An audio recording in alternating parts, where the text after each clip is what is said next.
ಶ್ರೀ ಗುರುಭ್ಯೋ ನಮಃ. ಹರಿಕಥಾನುಸಾರದ 125ನೇ ಭಾಗವನ್ನು ನಾವೀಗ ಶ್ರವಣ ಮಾಡಬೇಕು. 124ನೇ ಭಾಗ ಶ್ರವಣ ಮಾಡ್ತಿದ್ದಾಗ ಆವೇಶಾವತಾರ ಸಂಧಿ 21ನೇ ಸಂಧಿ ಏನಿದೆ ಅದರ 31ನೇ ಪದ್ಯದವರೆಗೆ ಶ್ರವಣ ಮಾಡಿದ್ವಿ. ಆ 31ನೇ ಪದ್ಯವನ್ನು ಶ್ರವಣ ಮಾಡ್ತಾನೆ ಅದೇ ಒಂದು ನೆಪದಿಂದ, ಅದೇ ಒಂದು ನಿಮಿತ್ತವಾಗಿ ಛಾಂದೋಗ್ಯ ಉಪನಿಷತ್ತಿನ 7ನೇ ಅಧ್ಯಾಯದಲ್ಲಿ ಬರುವಂಥ ಕೆಲವು ಸಂಗತಿಗಳನ್ನು ನಾವು ಶ್ರವಣ ಮಾಡಲಿಕ್ಕೆ ಪ್ರಾರಂಭ ಮಾಡಿದ್ವಿ. ಈ ಎಲ್ಲ ದೇವತೆಗಳ ತಾರತಮ್ಯ ಅಲ್ಲಿ ಬಂದಿದೆ ಮತ್ತು ಆ ದೇವತೆಗಳು ನಮ್ಮ ದೈನಂದಿನ ಜೀವನದಲ್ಲಿ ಯಾವ್ಯಾವ ಸಂಗತಿಗಳಿಗೆ ಅವರ ಪ್ರೇರೇಪಕರು, ಯಾವುದಕ್ಕೆ ಅವರ ಅಭಿಮಾನಿಗಳು, ಇದನ್ನು ಕೂಡ ನೋಡಿದರೆ ಈ ತಾರತಮ್ಯದ ಶ್ರವಣ ಸಾರ್ಥಕ ಅನ್ನೋ ದೃಷ್ಟಿಯಿಂದ ನಾವು ಅದನ್ನು ಶ್ರವಣ ಮಾಡಲಿಕ್ಕೆ ಪ್ರಾರಂಭ ಮಾಡಿದ್ವಿ. ಅಲ್ಲಿ ಆ ನಾರದರು ಅಷ್ಟು ದೊಡ್ಡ ವಿದ್ವಾಂಸರಾಗಿದ್ದರು, ಅಲ್ಲಿ ಹಾಗೆ ಬಂದಿತ್ತಲ್ಲಿ ಅಷ್ಟು ಏನೇನು ಓದಿಬಿಟ್ಟಿದ್ರು ಆ ನಾರದರು. ಆದರೆ ಅವರು ಮಂತ್ರವಿದೇವಾಸ್ಮೀನ ಆತ್ಮವಿತ್, ಮಂತ್ರಜ್ಞನಾಗಿದ್ದೇನೆ ಹೊರತು ಆತ್ಮನ ಅಂತ ಪರಮಾತ್ಮನನ್ನ ತಿಳ್ಕೊಂಡಿಲ್ಲ. ಹಾಗಾಗಿ ಸೋಹಂ ಭಗವ ಶೋಚಾಮಿ, ಅಷ್ಟು ದೊಡ್ಡ ವಿದ್ವಾಂಸರಾದಂಥ ನಾರದರು ನಮ್ಮ ಬಗ್ಗೆ ಕನಿಕರ ಪಟ್ಕೊಂಡ್ರು. ಇನ್ನು ಅರ್ಧಮರ್ಧ ಓದಂತ ನಾವು ನಮ್ಮ ಬಗ್ಗೆ ಎಷ್ಟು ಕನಿಕರ ಪಟ್ಕೊಳ್ಬೇಕು. ಅವರು ಹೋಗಿ ಸನತ್ ಕುಮಾರರನ್ನ ಪ್ರಾರ್ಥನೆ ಮಾಡಿದ್ರು ಅಂತ ಈ ರೀತಿಯಾಗಿ ಕೂಡ ನಾವು ಅಲ್ಲಿ ಶ್ರವಣ ಮಾಡಿದ್ವಿ. ಸನತ್ ಕುಮಾರರು 8ನೇ ಕಕ್ಷಾದಲ್ಲಿದ್ದಾರೆ, ನಾರದರು 14ನೇ ಕಕ್ಷಾದಲ್ಲಿದ್ದಾರೆ ಅಂತ ಕೂಡ ಹೇಳಿದ್ದೆ. ಆ ಸನತ್ ಕುಮಾರರಲ್ಲಿ ಸನತ್ ಕುಮಾರ ಅನ್ನೋ ಹೆಸರಿನ ಭಗವಂತನೇ ಇದ್ದಾನೆ ಅಂತ ಕೂಡ ಹೇಳಿದ್ದೆ. ಕಳೆದ ದಿವಸ ಭಾಗವತ ತಾತ್ಪರ್ಯದ ಶ್ಲೋಕ ಹೇಳಲಿಕ್ಕಾಗಿರಲಿಲ್ಲ. ಬ್ರಹ್ಮ ಪುರಾಣದಿಂದ ಆಚಾರ್ಯರು ಆ ಶ್ಲೋಕ ಉದಾಹರಿಸ್ತಾರೆ. ಕುಮಾರೋ ನಾಮ ಭಗವಾನ್ ಸ್ವಯಂ ಸಸ್ಮಾದ ಜಾಯತ ದಿದೇಶ ಬ್ರಹ್ಮಣೇ ಬ್ರಹ್ಮ ಬ್ರಹ್ಮಚರ್ಯ ಸ್ಥಿತೋ ವಿಭು ಯಸ್ಮಾತ್ ಸನತ್ ಕುಮಾರಶ್ಚ ಬ್ರಹ್ಮಚರ್ಯ ಅಪಾಲಯತ್ ಯಸ್ಥಾನೋ ಸ್ಥಾಣುತಾಂ ಪ್ರಾದಾತ್ ಭಗವಾನ್ ಅವ್ಯಯೋ ಹರಿಹಿ. ಭಗವಂತ ಸನತ್ ಕುಮಾರ ಅನ್ನೋ ಅವತಾರವನ್ನು ತಾಳಿದ, ಬ್ರಹ್ಮಚರ್ಯವನ್ನ ಆಚರಣೆ ಮಾಡಿ ತೋರಿಸಿದ, ಚತುರ್ಮುಖ ಬ್ರಹ್ಮನಿಗೆ ವೇದೋಪದೇಶ ಮಾಡಿದ. ಮತ್ತೆ ಈ ಸನತ್ ಕುಮಾರ ಇದ್ದಾನಲ್ಲ, ಈ ನಾರದಿಗೆ ಉಪದೇಶ ಮಾಡುವಂತ ಸನತ್ ಕುಮಾರ, ಇವನಿಗೆ ಬ್ರಹ್ಮಚರ್ಯ ಹೇಳಿಕೊಟ್ಟ. ಮತ್ತೆ ಅಖಂಡವಾದ ತಪಸ್ಸು ಮಾಡಿದ ಈ ಸನತ್ ಕುಮಾರ. ಯಾಕೆ ಆ ಥರ ಅಖಂಡವಾದ ತಪಸ್ಸು ಮಾಡಿದ? ಹೇಗೆ ಮಾಡಿದ ಅಂದ್ರೆ ಸ್ಥಾಣುವಿನಂತೆ. ಸ್ಥಾಣು ಅಂದ್ರೆ ಮೋಟು ಮರ. ಈಗ ದೊಡ್ಡ ಮರ ಅದಕ್ಕೆ ಕೊಂಬೆ ಎಲೆ ಇದ್ದಿದ್ದಿಲ್ಲ, ಆದ್ರೆ ಗಾಳಿ ಬೀಸಿದಾಗ ಅಲಗಾಡ್ತದೆ. ಮೋಟು ಮರಕ್ಕೆ ಕೊಂಬೆನೂ ಇರೋದಿಲ್ಲ, ಎಲೆನೂ ಇರೋದಿಲ್ಲ ಅಂದ್ರೆ ಅಲಗಾಡೋದೇ ಇಲ್ಲ. ಅದು ಎಂತ ಬಿರುಗಾಳಿ ಬಂದರೂ ಆ ಮರ ಅಲಗಾಡೋದಿಲ್ಲ. ಹಾಗೆ ಮೋಟು ಮರದಂತೆ ನಿಂತ್ಕೊಂಡು ಈ ಸನತ್ ಕುಮಾರ ತಪಸ್ ಮಾಡಿದ ಸ್ಥಾಣುವಿನಂತೆ. ಸ್ಥಾಣು ಅಂದ್ರೆ ಒಂದು ದೊಡ್ಡ ಕಬ್ಬಿಣದ ದೊಡ್ಡ ಪ್ರಮಾಣದ ಕಬ್ಬಿಣ ಅಥವಾ ಒಂದು ಮರದ ದಿಮ್ಮೆ, ಇದಕ್ಕೆ ಸ್ಥಾಣು ಅಂತ ಕರೀತಾರೆ. ಆ ಮೂಲಕ ಶಿವನಿಗೂ ಕೂಡ ಸ್ಥಾಣು ಅನ್ನೋ ಹೆಸರು ಬಂತು. ಆ ಪರಮಾತ್ಮ ಸ್ಥಾಣುವಿನಂತೆ ನಿಂತು ತಪಸ್ ಮಾಡಿದ್ರಿಂದ ಶಿವನೂ ಕೂಡ ಹಾಗೆ ತಪಸ್ ಮಾಡಿ ಸ್ಥಾಣು ಅನ್ನೋ ಹೆಸರನ್ನು ಪಡ್ಕೊಂಡ. ಇದು ಬ್ರಹ್ಮಪುರಾಣದಲ್ಲಿ ಬರೋದು. ಹೀಗೆ ನಾರದರಿಗೆ ಸನತ್ ಕುಮಾರನಲ್ಲಿ ಅಂತರ್ಯಾಮಿ ಆಗಿರ್ತಕ್ಕಂಥ ಆ ಸನತ್ ಕುಮಾರ ಅನ್ನೋ ಹೆಸರಿನ ಭಗವಂತನೇ ಈ ಶಾಸ್ತ್ರವನ್ನೆಲ್ಲ ಉಪದೇಶ ಮಾಡಲಿಕ್ಕೆ ಪ್ರಾರಂಭ ಮಾಡಿದ. ನಾವು ಉಷೆಯ ಬಗ್ಗೆ, ಉಷಃಕಾಲ ಅಂತ ಕರಿತೀವಿ. ಉಷಃಕಾಲ ಅಂದ್ರೆ ಮುಂಜಾವು. ಆ ಮುಂಜಾವಿಗೆ ಅಭಿಮಾನಿನಿ ಆಕೆ. ಮತ್ತೆ ಭಗವಂತನ ಎಲ್ಲ ನಾಮಗಳಿಗೂ ಕೂಡ ಆಕೆ ಅಭಿಮಾನಿನಿ. ಅವಳಲ್ಲಿ ಭಗವಂತನನ್ನು ನಾವು ಉಪಾಸನೆ ಮಾಡಬೇಕು ಅಂತ ನೋಡಿದ್ವಿ. ಅವಳಿಗಿಂತ ವಾಗಭಿಮಾನಿಯಾಗಿರ್ತಕ್ಕಂಥ ಸ್ವಾಹಾದೇವಿ ಉತ್ತಮಳು, ಅವಳಲ್ಲಿ ಭಗವಂತನನ್ನು ಉಪಾಸನೆ ಮಾಡಬೇಕು. ಅವಳಿಗಿಂತ ಮನೋಭಿಮಾನಿಯಾಗಿರ್ತಕ್ಕಂಥ ಪರ್ಜನ್ಯ ಉತ್ತಮ, ಆ ಪರ್ಜನ್ಯನಲ್ಲಿ ಕೂಡ ಭಗವಂತನನ್ನ ಉಪಾಸನೆ ಮಾಡಬೇಕು. ಆ ಪರ್ಜನ್ಯನಿಗಿಂತ ಸಂಕಲ್ಪಕ್ಕೆ ಅಭಿಮಾನ ದೇವತೆಯಾದಂಥ ಮಿತ್ರ, ಅವನನ್ನು ಉಪಾಸನೆ ಮಾಡಬೇಕು ಅಂತ ನಾವು ನೋಡಿದ್ದೆವು. ಆ ಮಿತ್ರಂದಾದ ಮೇಲೆ ಈಗ ಚಿತ್ತಕ್ಕೆ ಅಭಿಮಾನ ದೇವತೆಯಾದಂಥ ಅಗ್ನಿಯನ್ನು ನೋಡಬೇಕು. ಚಿತ್ತಂ ವಾವ ಸಂಕಲ್ಪಾತ್ ಭೂಯ ಯದಾ ವೈ ಚೇತಯತೆ ಅಥ ಸಂಕಲ್ಪಯತೆ ಅಥ ಮನಶ್ಚಿತಿ. ಈ ಚಿತ್ತಕ್ಕೆ ಅಭಿಮಾನಿ ದೇವತೆಯಾಗಿರ್ತಕ್ಕಂಥ ಅಗ್ನಿ ಸಂಕಲ್ಪಕ್ಕಿಂತ ಉತ್ತಮನಾಗಿದ್ದಾನೆ ಅಂತ ಹೇಳಿದ್ವಿ. ಚಿತ್ತ ಅಂದ್ರೆ ಏನು? ಮನಸ್ಸು, ಬುದ್ಧಿ, ಅಹಂಕಾರ, ಚಿತ್ತ. ಇದು ಮನಸ್ಸಿನ 4 ಪ್ರಭೇದಗಳಿವೆಲ್ಲ. ಮನಸ್ಸು ಅಂತಂದ್ರೆ ಹೀಗೆ ಮಾಡಬೇಕು, ಹಾಗೆ ಮಾಡಬೇಕು ಅಂತ ನಾನಾ ಥರದ ಆಲೋಚನೆ ಮಾಡ್ತಾರೆ. ಬುದ್ಧಿ ಅಂದ್ರೆ ಹೀಗೆ ಮಾಡಬೇಕು ಅಂತ ತೀರ್ಮಾನ. ಮನಸ್ಸು, ಬುದ್ಧಿ. ಅಹಂಕಾರ ಅಂದ್ರೆ ನಾನು ಅನ್ನುವಂಥ ಒಂದು ಎಚ್ಚರ. ಮನಸ್ಸು, ಬುದ್ಧಿ, ಅಹಂಕಾರ. ಮುಂದೆ ಚಿತ್ತ. ಚಿತ್ತ ಅಂದ್ರೆ ನೆನಪು. ಆ ನೆನಪು ಅಸ್ಥಿರವಾದ ನೆನಪು ಮತ್ತು ಸ್ಥಿರವಾದ ನೆನಪು ಅಂತ 2 ಥರ ಇದೆ. ಅಸ್ಥಿರವಾದ ನೆನಪಿಗೆ, ಬಹಳ ಕಾಲ ಬಾಳಿಕೆ ಬರದಾದಂಥ ನೆನಪಿಗೆ ಈ ಅಗ್ನಿ ಅಭಿಮಾನಿ. ದೀರ್ಘಕಾಲ ಬಾಳಿಕೆ ಬರುವಂಥ ನೆನಪಿಗೆ ರುದ್ರಾಭಿಮಾನಿ. ಅದ್ರ ಬಗ್ಗೆ ಮುಂದೆ ಬರೋದಿದೆ. ಅವನು ಅಗ್ನಿಕುಂಡದಲ್ಲಿ ಪೂಜಿತನಾಗಿದ್ದಾನೆ. ಈ ಎಲ್ಲ ಕಾರಣದಿಂದಾಗಿ ಆತನನ್ನ ಚಿತ್ತ ಅನ್ನೋ ಶಬ್ದದಿಂದ ಕರೀತಾರೆ. ಅವನು ಏನ್ ಮಾಡಬೇಕು, ಮನುಷ್ಯ ಏನ್ ಮಾಡಬೇಕು ಏನ್ ಮಾಡಬಾರ್ದು ಅಂತ ಅನ್ನೋದ್ರ ಬಗ್ಗೆ ಎಲ್ಲ ಈ ಪರ್ಜನ್ಯನಂತೆ ಮಿತ್ರನಂತೆ ಅವ್ರಿಗಿಂತ ಹೆಚ್ಚಾಗಿ ಮನಸ್ಸನ್ನು ಪ್ರೇರೇಪಿಸ್ತಾನೆ ಈ ಅಗ್ನಿ. ಹಾಗಾಗಿ ವಾಗೀಂದ್ರಿಯವನ್ನು ಆತ ಪ್ರಚೋದಿಸ್ತಾನೆ. ಇದು ನೋಡ್ರಿ, ಅಥವಾ ವಾಚ ಮೀರಯತಿ ಅಥವಾ ಅಗ್ನಿರ್ಮುಖಂ, ನಿನ್ನ ನಾನು ಅದಕ್ಕೆ ಹೇಳಿದ್ದೆ. ಅಗ್ನಿಯನ್ನ ಈ ಅಗ್ನಿ ವಾಕಿಗೆ ಪ್ರೇರೇಪಕನಾಗಿದ್ದಾನೆ. ಅಗ್ನಿ ಮಾತ್ರ ಅಲ್ಲ, ಅಗ್ನಿ ಪತ್ನಿ ಅಂತ ಸ್ವಾಹಾದೇವಿ ಕೂಡ ಕಳೆದ ದಿವಸ ಅದು ನಾವು ನೋಡಿದ್ವಿ. ತಾಮು ನಾಮ್ನೀರಯತಿ ನಾಮ್ನೆ ಮಂತ್ರಾಹ ಏಕಂ ಭವಂತಿ ಮಂತ್ರೇಶು ಕರ್ಮಾಣಿ. ಆ ವಾಗೀಂದ್ರಿಯವನ್ನ ಆತ ಪ್ರೇರೇಪಿಸಿದ ಮೇಲೆ ನಾವು ಋಗಾದಿ ವೇದಗಳನ್ನು ಪಠನೆ ಮಾಡ್ಲಿಕ್ಕೆ ಅನುಕೂಲ ಆಗ್ತದೆ. ಹೀಗೆ ಅದು ಅಗ್ನಿಯ ಮಹತ್ವ ಇದೆ. ಇದಕ್ಕೆಲ್ಲ ಎಷ್ಟು ಮಹತ್ವ ಇದೆ ಅಂತಂದ್ರೆ ಅಗ್ನಿಗೆ, ಅದನ್ನ ಇಲ್ಲಿ ಉಪನಿಷತ್ನಲ್ಲಿ ಹೇಳ್ತಾರೆ. ಈ ಅಗ್ನಿ ತನ್ನ ಕೆಳಗಿನ ಎಲ್ಲಾ ದೇವತೆಗಳಿಗೂ ಕೂಡ ಪ್ರೇರೇಪಕನಾಗಿದ್ದಾನೆ. ಸಂಸಾರದಲ್ಲಿ ಮಾತ್ರ ಅಲ್ಲ, ಮುಕ್ತಿಯಲ್ಲೂ ಕೂಡ ಪ್ರೇರೇಪಕನಾಗಿದ್ದಾನೆ. ಅಗ್ನಿಯ ಮಹತ್ವ ಎಂತದ್ದು ಅಂತಂದ್ರೆ, ಸ್ಮರಣ ಶಕ್ತಿಗಾತ ನಾವು ಪ್ರೇರೇಪಕ ಅಂತ ಹೇಳಿದ್ವಲ್ಲ, ಒಬ್ಬ ದೊಡ್ಡ ವಿದ್ವಾಂಸ ಇದ್ದಾನೆ ಅಂತ ತಿಳ್ಕೊಳ್ರಿ. ಸ್ಮರಣ ಶಕ್ತಿ ಕಡಿಮೆ ಆದ್ರೆ ಅಂತವನ ಹತ್ರ ಜನ ಹೋಗೋದಿಲ್ಲ. ಏನ್ರಿ ಅವರೆಲ್ಲ ತಿಳ್ಕೊಂಡಿದ್ದಾರೆ, ಹೌದು, ಏನಾದ್ರು ಕೇಳಿದ್ರೆ ಏನು ಗೊತ್ತಿಲ್ಲ ನೋಡಿ ಹೇಳ್ಬೇಕು ಅಂತಾರೆ. ಅಂತವ್ರ ಹತ್ರ ಹೋಗಿ ಏನು ಉಪಯೋಗ ಅಂತ ಜನ ಹೋಗೋದಿಲ್ಲ. ಇನ್ನ ತಿಳ್ಕೊಂಡದ್ದು ಕಡಿಮೆ ಆದ್ರೆ ನೆನಪಿನ ಶಕ್ತಿ ಹೆಚ್ಚಾದ್ರೆ ಅಂತವನನ್ನು ಉಪನ್ಯಾಸ ಕರೀತಾರೆ, ಪ್ರವಚನ ಕರೀತಾರೆ. ಕರೆದು ಆತನ ಮೂಲಕ ಎಲ್ಲಾ ವಿಷಯಗಳನ್ನು ಜನ ತಿಳ್ಕೊಳ್ಬೇಕು ಅಂತ ಪ್ರಯತ್ನ ಪಡ್ತಾರೆ. ಉಪನ್ಯಾಸ ಕರೀತಾರೆ, ಪ್ರವಚನ ಕರೀತಾರೆ ಅಂತ ನಡುವೆ ನಂದು ಸೇರಿಸಿ ಹೇಳಿದೆ. ಆ ಸಂಗತಿ ಹೀಗಿದೆ: ಯದಯಂ ವೇದ ಯದ್ವಾ ಅಯಂ ವಿದ್ವಾನ್ ನೇತ್ಥಂ ಅಚಿತ್ತ ಸ್ಯಾತ್. ಸರಿಯಾದಂತ ಸ್ಮರಣ ಶಕ್ತಿ, ಸ್ಥಿರವಾದಂತ ಸ್ಮರಣ ಶಕ್ತಿ ಇಲ್ಲದೆ ಹೋದ್ರೆ ಅವನು ಇದ್ರೂ ಇಲ್ಲ ಅಂತ ವಿದ್ವಾಂಸ ಅಂತ ಎಲ್ಲರೂ ಹೇಳ್ತಾರೆ. ಒಂದು ವೇಳೆ ಸಾಮಾನ್ಯವಾಗಿ ಶಾಸ್ತ್ರಗಳನ್ನು ಅಧ್ಯಯನ ಮಾಡಿದಾನಷ್ಟೇ, ವಿಶೇಷವಾಗಿ ಏನಾತ ಅರಿತಿಲ್ಲ, ಆದರೂ ಕೂಡ ಅವನಿಗೆ ಒಂದ್ ವೇಳೆ ವಿಶೇಷವಾದಂಥ ಸ್ಮರಣ ಶಕ್ತಿ ಇದ್ರೆ, ಇಲ್ಲಿ ನೋಡ್ರಿ, ಅಥ ಎತ್ತಿ ಅಲ್ಪವಿತ್ತು, ತಿಳ್ಕೊಂಡದ್ದು ಕಡಿಮೆ, ಚಿತ್ತವಾನ್ ಭವತಿ, ಚಿತ್ತ ಮಾತ್ರ ಪ್ರಬಲವಾಗಿದೆ, ಓದಿದ್ದೆಲ್ಲ ಚೆನ್ನಾಗಿ ನೆನಪಿಟ್ಕೊಂಡಿದ್ದಾನೆ ಅಂತಾದ್ರೆ ತಸ್ಮಾದೀತ ಶುಶ್ರೂಷಂತೆ. ಶುಶ್ರೂಷ ಮಾಡೋದು ಅಂದ್ರೆ ಹೋಗಿ ಕೇಳೋದು, ಹೋಗಿ ಕೇಳಲಿಕ್ಕೆ ಅಪೇಕ್ಷೆ ಪಡ್ತಾರೆ. ಇದಕ್ಕೆಲ್ಲ ಏನ್ ಕಾರಣ? ಚಿತ್ತಂ ಹಿ ಏವ ಏಷಾಂ ಏಕಾಯನಂ. ಇದಕ್ಕೆಲ್ಲ ಅಗ್ನಿಯ ಅನುಗ್ರಹ ಬೇಕು. ನಮಗೆ ಎಲ್ಲೋ ಓದಿರ್ತೀವಿ, ಓದಿದ್ದೆಲ್ಲ ನೆನಪಾಗ್ಲಿಕ್ಕೆ ಅಗ್ನಿಯ ಆರಾಧನೆ ಕೊರತೆ ಇರೋದ್ರಿಂದ ಇದೆಲ್ಲ ಆಗ್ತಾವಷ್ಟೇ ಇಂಥವೆಲ್ಲ. ಅದಕ್ಕಾಗಿ ನಾವು ವಿಶೇಷವಾಗಿ ಬ್ರಾಹ್ಮಣರು, ಅವನು ಉಪನಯನ ಆದ ಕೂಡಲೇ ಅವನಿಗೆ ಅಗ್ನಿ ಕಾರ್ಯ ಪ್ರಾರಂಭನೆ, ಸಾಯೋ ತನಕ ಅದು ಅಗ್ನಿ ಬೇರೆ ಬೇರೆ ಆಗ್ತಾವೆ ಇಷ್ಟೇ. ಹುಟ್ಟಿದ ಉಪನಯನ ಆದ ಕೂಡಲೇ ಅಗ್ನಿ ಕಾರ್ಯ ಪ್ರಾರಂಭ ಅವನಿಗೆ, ಅದರಲ್ಲಿ ಕೆಲವು ಆಹುತಿಗಳು ಇರ್ತವೆ. ವಿವಾಹ ಆದ ಕೂಡಲೇ ಉಪಾಸನ ಅಗ್ನಿ ಪ್ರಾರಂಭ ಆಗ್ತದೆ.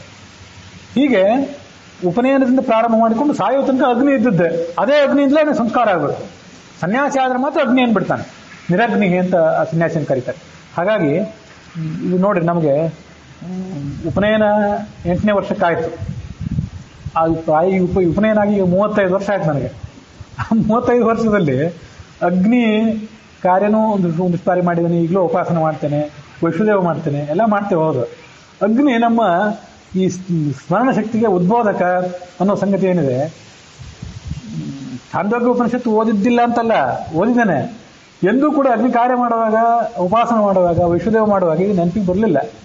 ಯಾಕೆಂದ್ರೆ ನಮ್ಮ ಅವಸ್ಥೆ ಏನು ಅಂತಂದ್ರೆ, ನಾವು ಓದು ಬೇರೆ, ಕಾರ್ಯ ಬೇರೆ. ಕರ್ಮಗಳನ್ನು ಮಾಡುವಾಗ ಓದಿನ ಪ್ರಭಾವವನ್ನು ಕರ್ಮದಲ್ಲಿ ನಾವು ಸಮ್ಮೇಳನ ಮಾಡಿಕೊಂಡ್ರೆ, ಇದೇವ ವಿದ್ಯೆಯ ಕರೋತಿ ತದೇವ ವೀರ್ಯವತ್ತರಂ ಭವತಿ. ಯಾಂತ್ರಿಕವಾದ ಕರ್ಮವನ್ನು ಮಾಡೋದನ್ನು ತಪ್ಪಿಸಿದಂಗೆ ಆಗ್ತದೆ. ಅದಕ್ಕೆ ಅನುಸಂಧಾನಪೂರ್ವಕವಾಗಿ ಮಾಡಿದರೆ ಆ ಕರ್ಮಕ್ಕೊಂದು ಬಲ ಬರ್ತದೆ. ನಮಗೆ ಬಲ ಇರಲಿಕ್ಕೆ ಏನು ಕಾರಣ? ನಮ್ಮ ದೈಹಿಕ ಬಲವೂ ಇಲ್ಲ, ಸ್ಮರಣ ಬಲನೂ ಇಲ್ಲ, ಜ್ಞಾನ ಬಲವೂ ಇಲ್ಲ. ಇದಕ್ಕೆಲ್ಲ ಏನು ಕಾರಣ ಅಂತಂದ್ರೆ ನಾವು ಸರಿಯಾದ ಅನುಸಂಧಾನಪೂರ್ವಕವಾಗಿ ಕಾರ್ಯ ಮಾಡದೇ ಇರೋದು.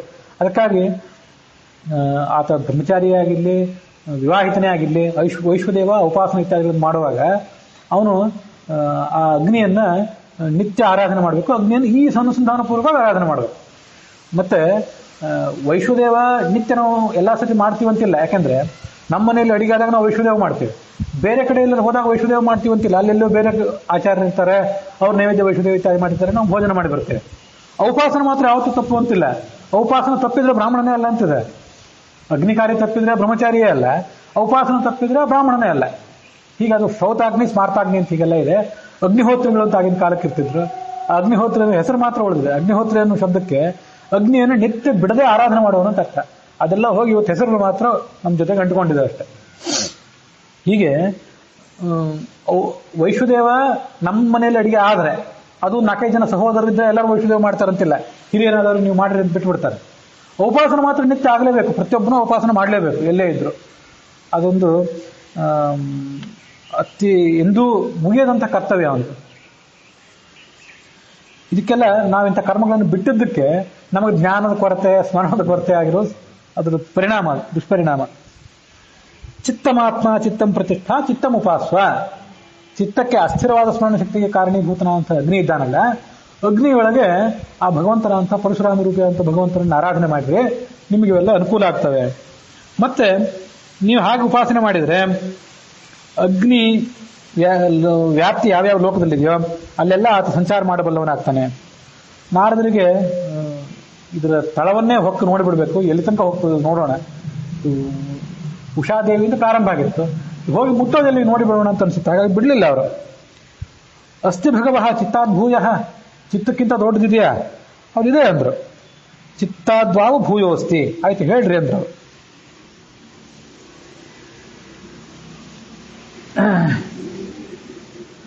ಧ್ಯಾನಂ ವಾವ ಚಿತ್ತಾದ್ ಭೂಯ. ಈಗ ವರುಣನ ಬಗ್ಗೆ ಹೇಳ್ತಾರೆ. ಅಗ್ನಿ 15ನೇ ಕಕ್ಷಾದಲ್ಲಿದ್ದಾನೆ. ಆ 15ನೇ ಕಕ್ಷಾದಲ್ಲಿರುವಂತಹ ಅಗ್ನಿಗಿಂತ ಮೇಲಿನ ಸ್ಥಾನದಲ್ಲಿ ವರುಣ ಇದ್ದಾನೆ. ಆ ವರುಣ ನಮ್ಮ ಈ ಎಲ್ಲ ಕಾರ್ಯಗಳಿಗೂ ಕೂಡ ಪ್ರೇರೇಪಕರಾಗಿದ್ದಾನೆ. ಆ ವರುಣ 13ನೇ ಕಕ್ಷಾದಲ್ಲಿದ್ದಾನೆ. 15ರಿಂದ 13ಕ್ಕೆ ಹೋಯ್ತು. ನಡುವೆ ನಾರದರಿದ್ದಾರೆ 14ನೇ ಕಕ್ಷಾದಲ್ಲಿ. ಅವರು ಪ್ರಶ್ನೆ ಕೇಳ್ತಿದ್ದಾರೆ. ಆ ವರುಣ ದ್ವಾದಶಾದಿತ್ಯರಲ್ಲಿ 4ನೇಯವನಾಗಿದ್ದಾನೆ. ಅವನು ಧ್ಯಾನಕ್ಕೆ ಅಭಿಮಾನಿಯಾಗಿದ್ದಾನೆ. ಧ್ಯಾನಂ ವಾವ ಚಿತ್ತಾದ್ಭೂಯ, ನಾವು ಮಾಡುವಂಥ ಧ್ಯಾನಕ್ಕೆ ಆತನೇ ಅಭಿಮಾನಿಯಾಗಿದ್ದಾನೆ.